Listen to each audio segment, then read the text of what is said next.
आतंकियों ने पहलगाम में धर्म पूछ करके चुन चुन करके हिंदुओं को मारा।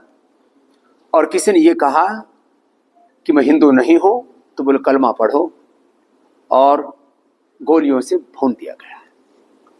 ये अब तक की भारत के इस आजाद भारत के इतिहास की सबसे बड़ी हिंदुओं को टारगेट करके की गई एक बहुत बड़ी आतंकवादी घटना मात्र नहीं है।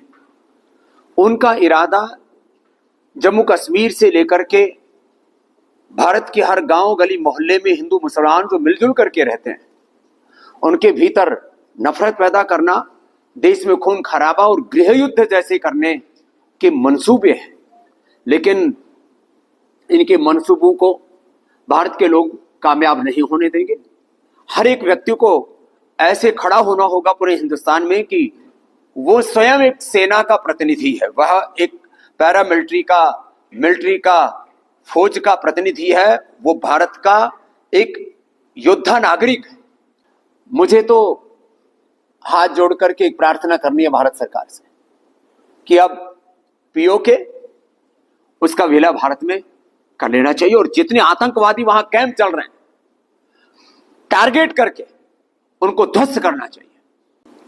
देखिए, आतंकवादी भारत में दिल्ली, मुंबई से लेकर के हमारे तीर्थ स्थानों से लेकर के संवेदनशील जगहों पर दुबक करके छिप करके बैठे हुए। इसलिए मैंने कहा भारत के हर नागरिक को इस समय जागरूक रहने की आवश्यकता, और किसी स्थान पर भी, किसी धर्मस्थल पर, हरिद्वार से लेकर के काशी मथुरा से लेकर के और अयोध्या जी से लेकर के हमारे तिरुपति बालाजी से लेकर के जितने भी हमारे बड़े धर्म के प्रतीक हैं, स्थान हैं, तीर्थ हैं, वहां से लेकर के ये कुछ ऐसे सॉफ्ट टारगेट जहां पर भी ये कर सकते हैं वहां पर कुछ ना कुछ ये बड़ा कर सकते हैं। और जो भी हिंदू समुदाय में बड़े व्यक्तित्व हैं उनको भी निशाना बना सकते हैं। इसलिए हमको अभी कुछ अतिरिक्त सतर्कताएं बरतनी होगी जिससे कि किसी भी प्रकार से